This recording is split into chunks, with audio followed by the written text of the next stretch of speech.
Well, thank you everyone for joining us for this discussion. I am with the illustrious Dr. Lamar Hardwick, the autism pastor, and I'm so excited to hear what he says about our bodies being our friends. Dr. Hardwick, thank you so much for being with us. Well, thank you for having me. Oh my goodness, it is a pleasure. I first came across your work when I was doing some research, and so I would just love for you to share a little bit about your story with everybody who's watching. Sure. Well, most people who know me online for the past, I guess, maybe 10 years now, um, know me as an autism pastor. Um, I'll share a little bit later about where that came from. I'm not actually the person who came up with that title. It's an interesting story that I'll share later. But because I was diagnosed on the autism spectrum as an adult. I was age 36. Although I tell people around the age of 7 or 8, I knew there were some significant differences between me and my peers. I just didn't have the language to describe how I experienced the world at that time. I'm a husband of 23 years. My wife and I have been married. I'll be 24 years in January. So we're college sweethearts. We met when we were 18. So I've been together since then. We have three beautiful boys. One is 19. He's a sophomore in college. Our middle child is rapidly approaching 16 and wanting to drive. And our youngest is 11 in the sixth grade. So we got a college sophomore, a high school sophomore, and a middle schooler. And I have been a pastor in various capacities for over 20 years. I've pastored three different churches. I've also served as a youth and young adult pastor in my earlier days. And then also I spent almost 4 years as a hospice chaplain. A lot of people don't know that.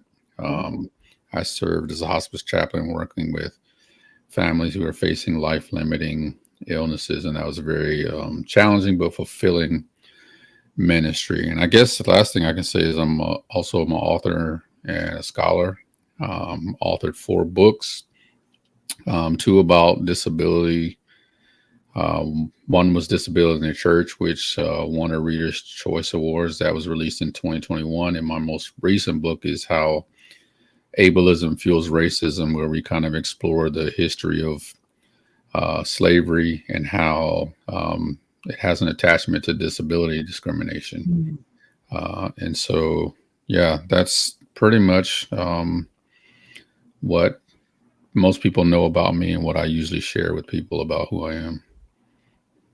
Wow, thank you so much for introducing yourself. Disability in the Church was definitely my introduction to your body of work, and Mm-hmm. it resonated with me on so many levels, and we'll talk about that in a second. Mm-hmm. But you said something that I found very interesting. You said that when you were about 7 or 8, you started to notice some significant differences in how you experienced the world. Mm-hmm. And I think that that's so relatable to a lot of people with chronic diagnoses because we are living in a body Mm-hmm. that operates differently than the bodies of people around us. And it's often hard to have the language to communicate it in an understandable way to people what your experience is like. Mm-hmm. What was that like for you to function as a child and then as an adult, as a father, husband, and pastor, having those symptoms but not really having a diagnosis? Yeah, that's a great question. Obviously, I can look back now after being diagnosed. I was diagnosed at age 36. Um, and I often tell people this is something that's very important. I didn't just get the diagnosis from the clinical psychologist, I actually stayed with her for about 2 years, both my wife and I, to just sort of process the history. A lot of things that you asked about in the question, I had to Mhm. process because I did spend 36 years without a Right. diagnosis.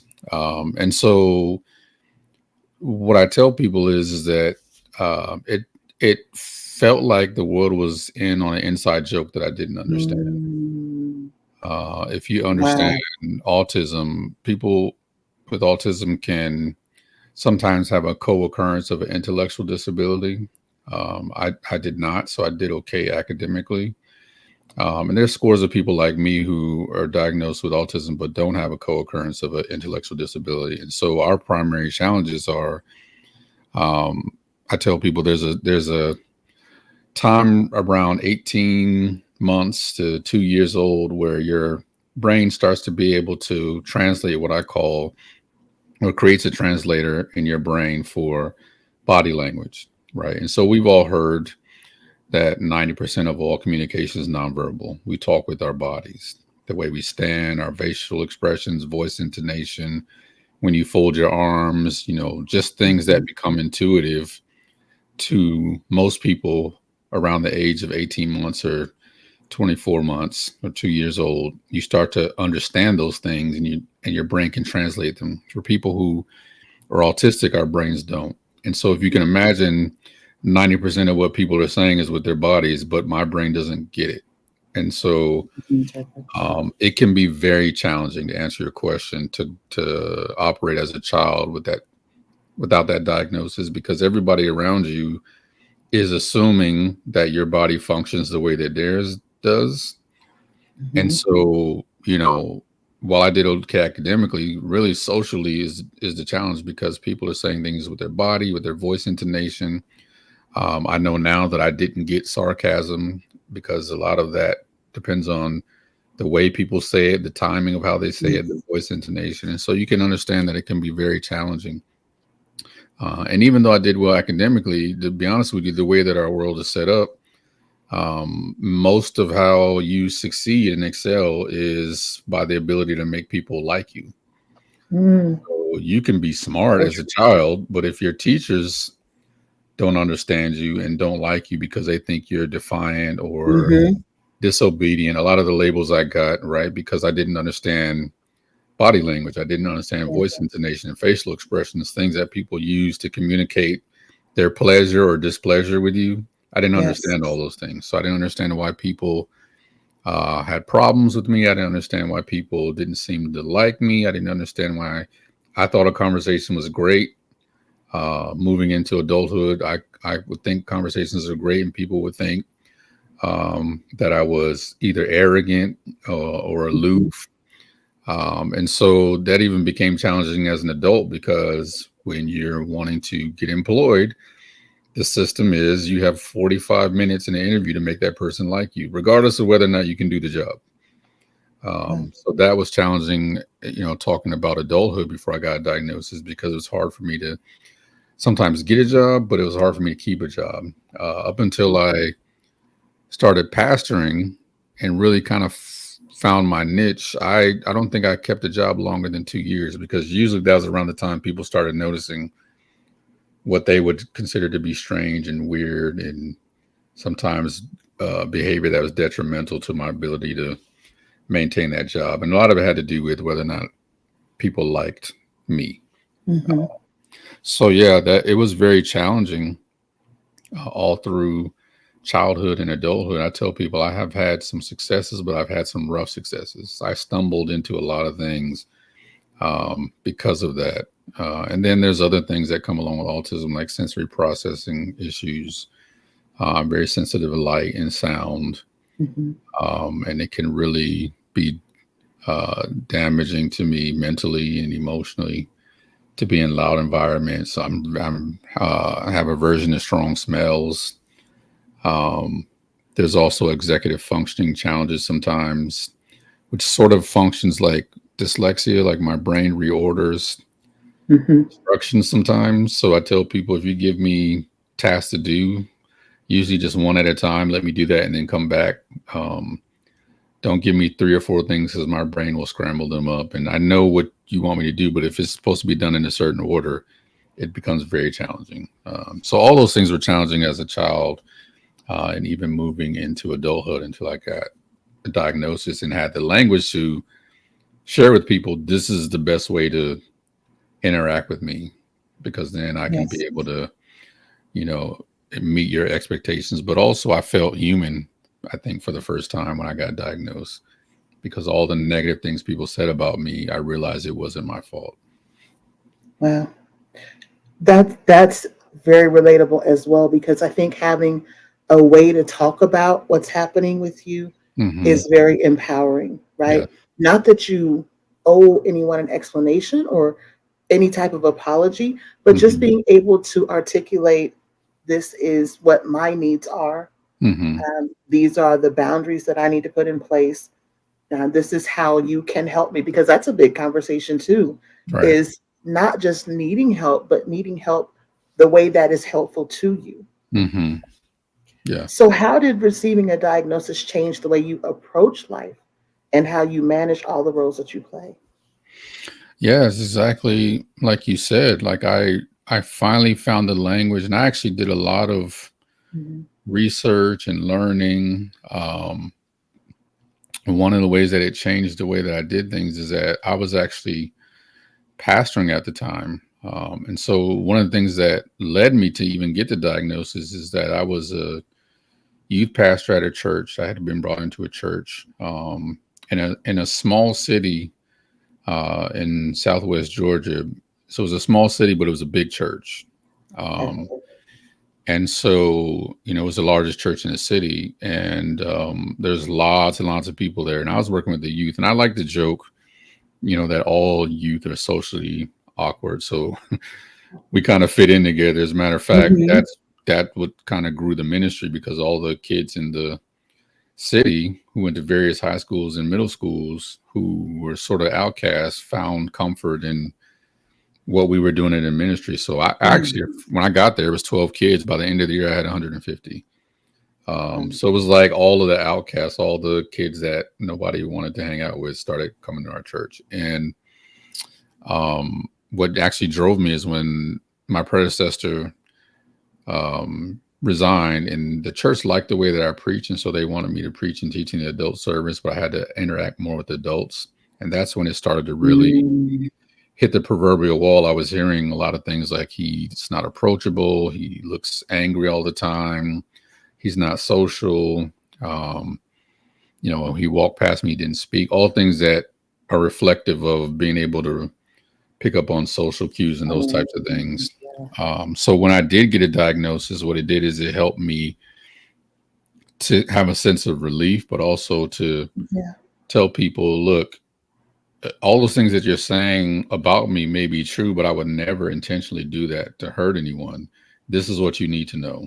And Yes. like you said, it wasn't because I felt like I owed them an apology, but I also wanted them to know this is how you can experience me in a way that you want to experience me, what you think you're trying to experience. And so it helped me. I spent almost a year at that church when I became the lead pastor, just training my staff on understanding Mm, neurodivergence, and understanding me and how my brain works. And this is, I told the elders of that church, if you let me do the things that I do well, and then provide accommodations for me for the things that I don't, you'll get the best version of me. The church will get the best version of me. You yeah. won't be frustrated. I won't be frustrated. And it'll just work much better that way. And so it actually changed the way that we did church. We reorganized the way we did a lot of things, all because I got a diagnosis and I was able to communicate to people, what they needed to know about me.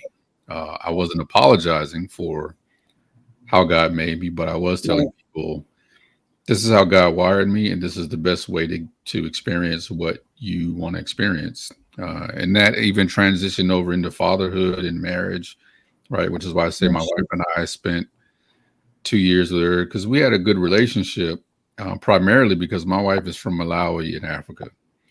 So when we started dating when we were 18, we just assumed that we were so different that we had to work very hard at communicating because she's from a totally different continent, grew up Right. different than I did. So we just went into it with the assumption we got to work hard at understanding each other.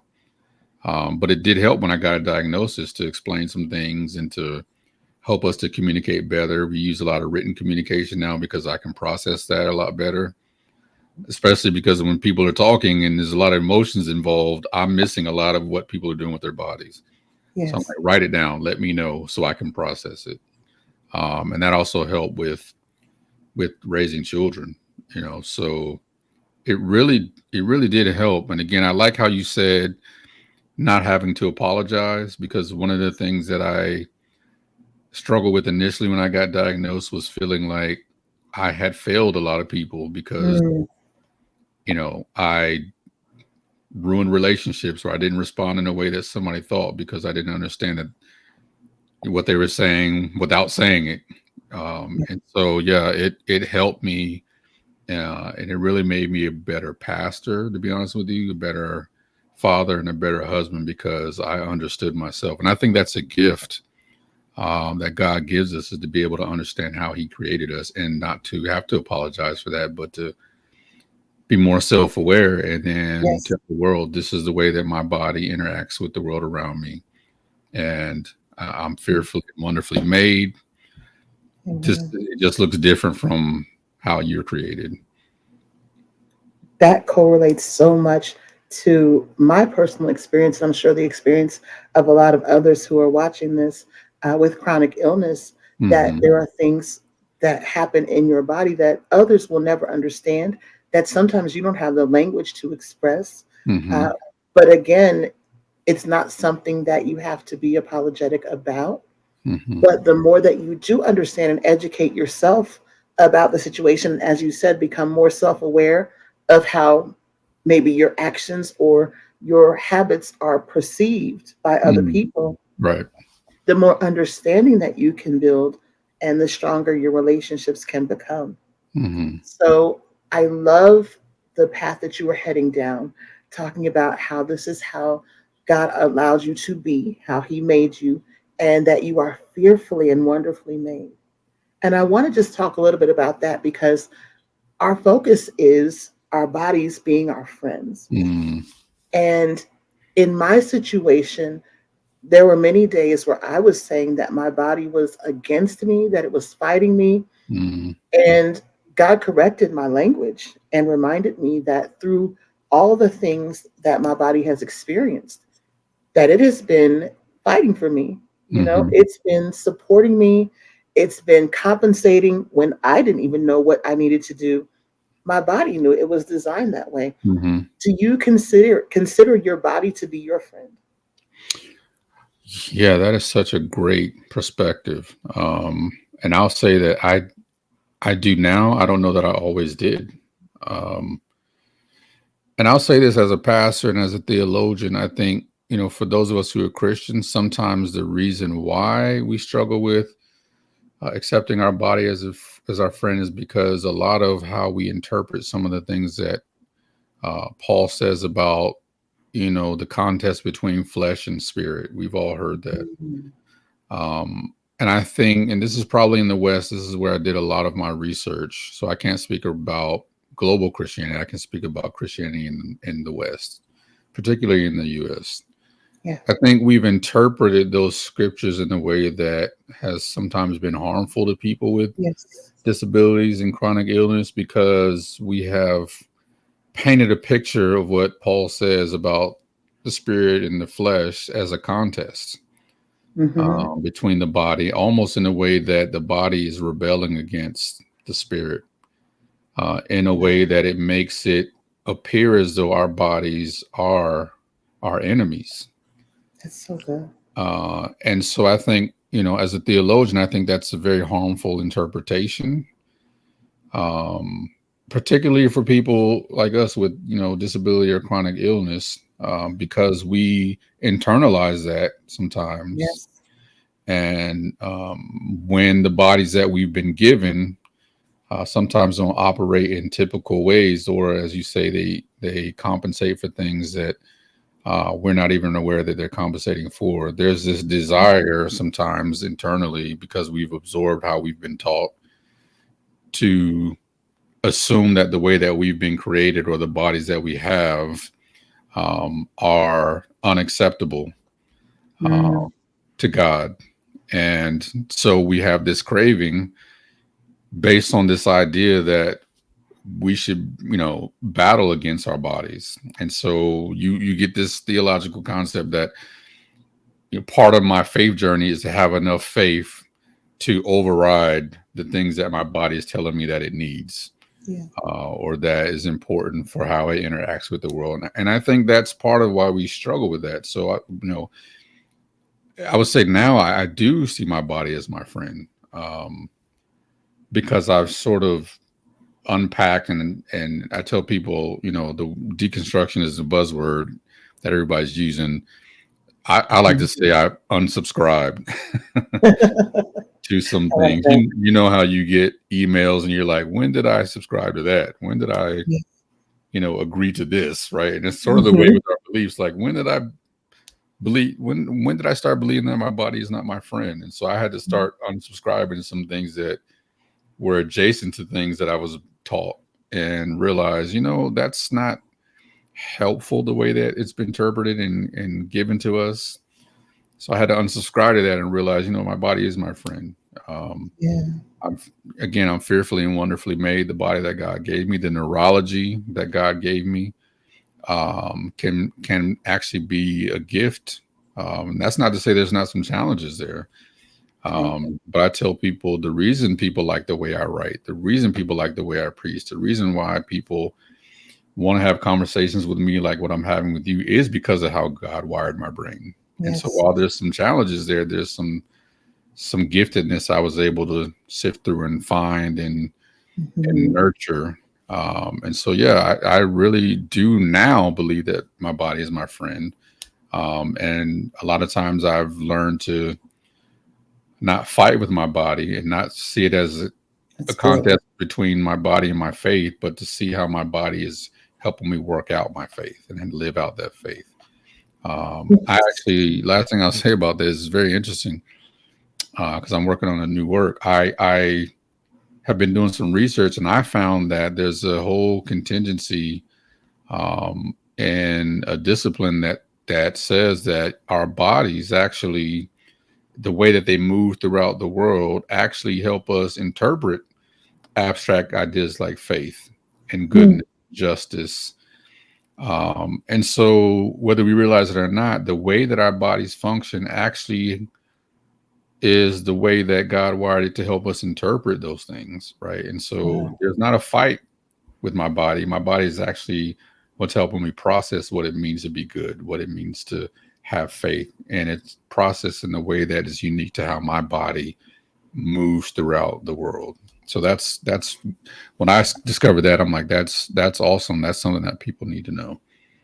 It definitely is, and it's very powerful because, again, the more that we understand ourselves, the Hmm. better that we connect with others, and the more that we can connect with the purpose that God created us for.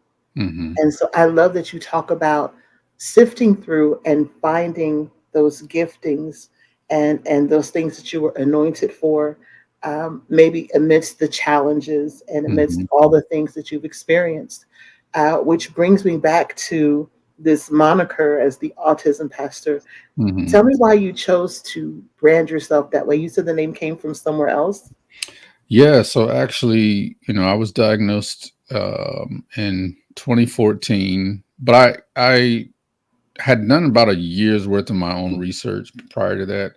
So Okay. I was pretty sure.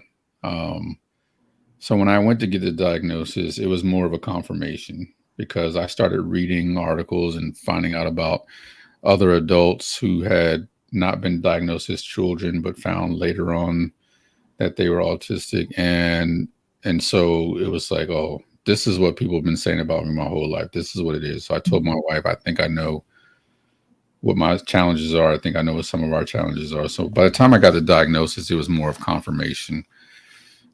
So very early on, I started writing and blogging, really for a lot of other platforms. I didn't really have my own website yet or anything like that. And so the moniker autism pastor actually came from a parent. I don't even know where she is to this day. It was almost 10 years ago.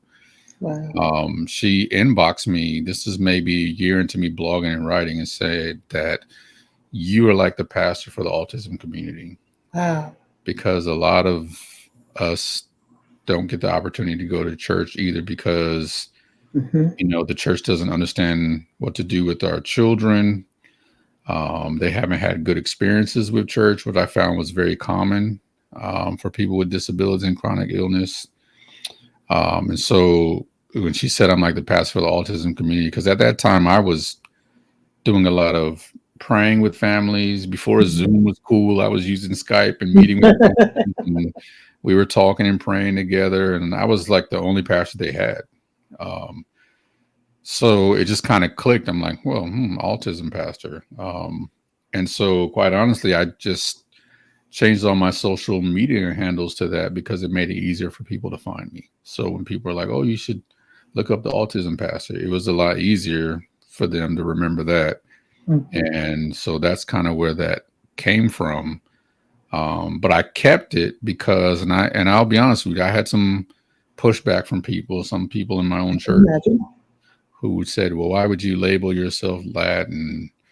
I remember having a conversation with one of my parishioners about it, who was very, very upset. I'll say that, why would you limit yourself like that? Why would you label yourself? And I said, well, the only reason why it would be a problem is if you think those two words don't go together.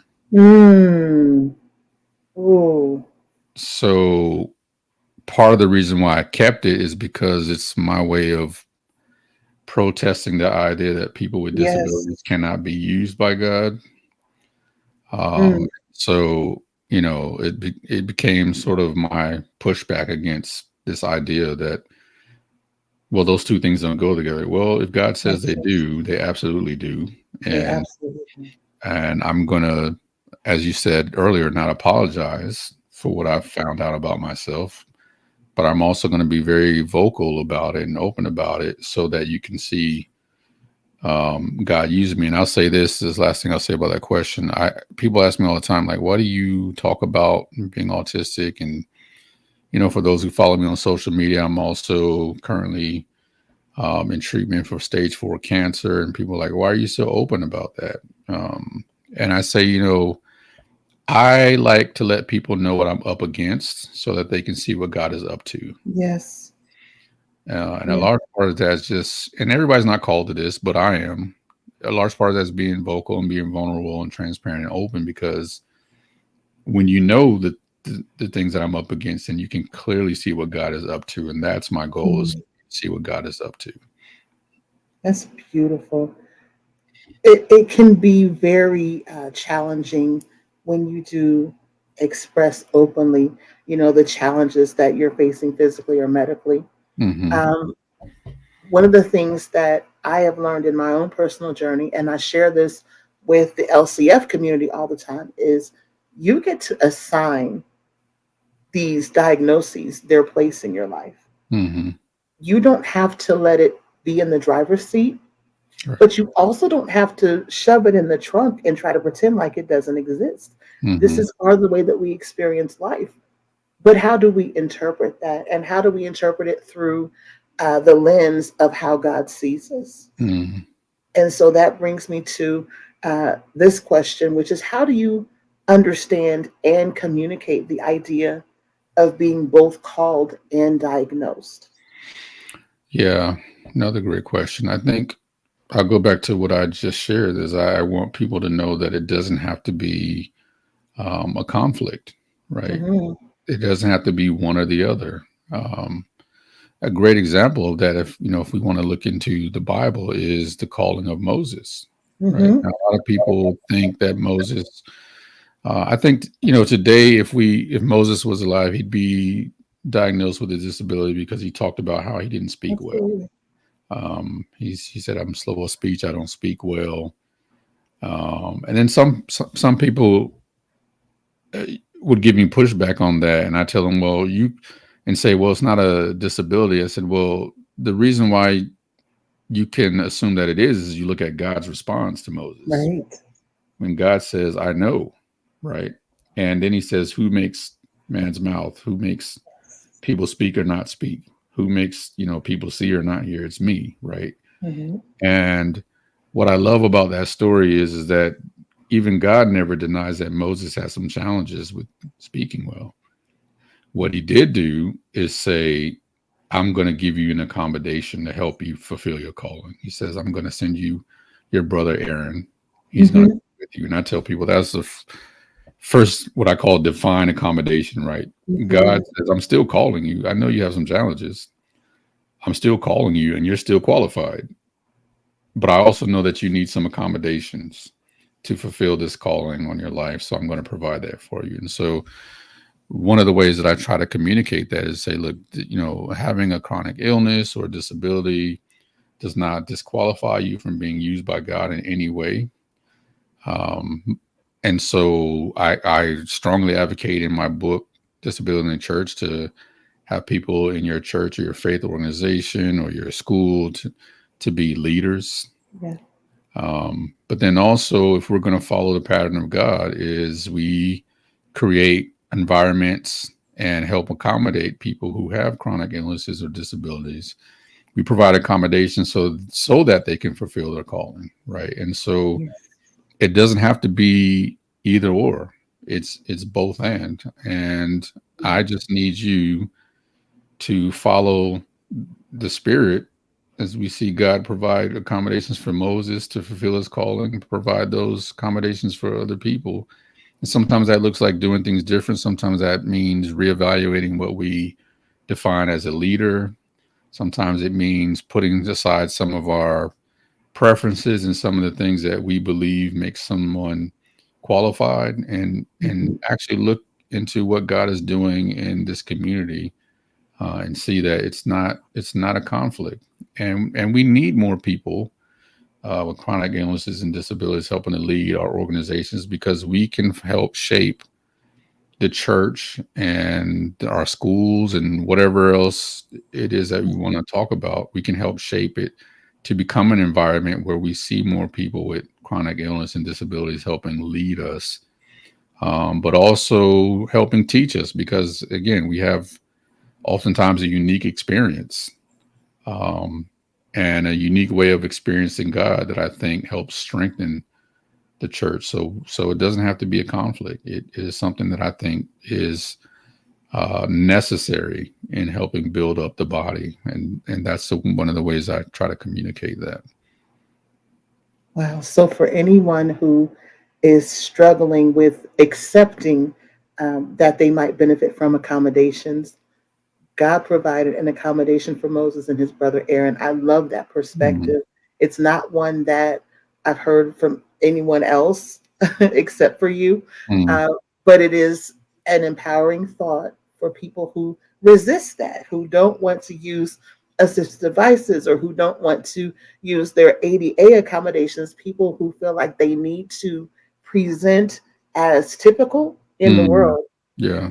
but understanding that God provided that accommodation for Moses because he recognized, I created you with this gift and with this purpose. And Hmm. I also understand that there is someone who will come alongside you to make sure that purpose is accomplished in you. I love that perspective and I appreciate you sharing that. Mm. For people who haven't gotten enough of hearing from you in this conversation and want to continue hearing more, would you tell us about your new podcast?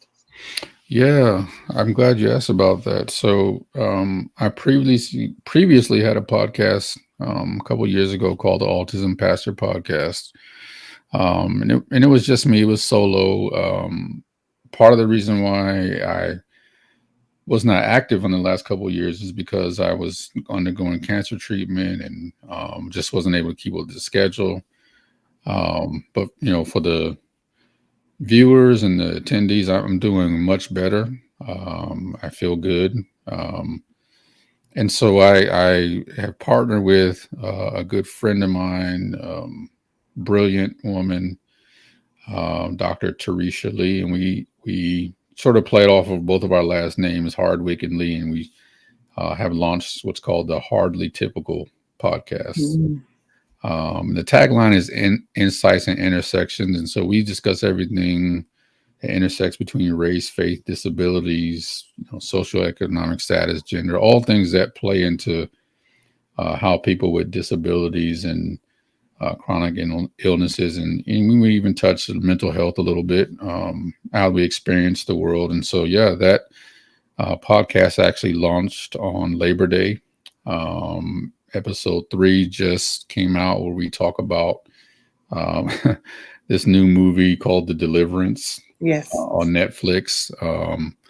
But really, it was less about the movie and more about, how sometimes people with disabilities or chronic illness have been told that they are quote unquote sick because of either a lack of faith or demonic influence. So Hmm. even though the movie's not directly related to that, we realize for people with disabilities and chronic illness that can be a trigger because a lot of them have been told you need to be delivered in order to get Hmm. rid of your chronic illness or your disability. And so we touched that and, had a little bit of fun with it, but also had some serious theological discussions about it.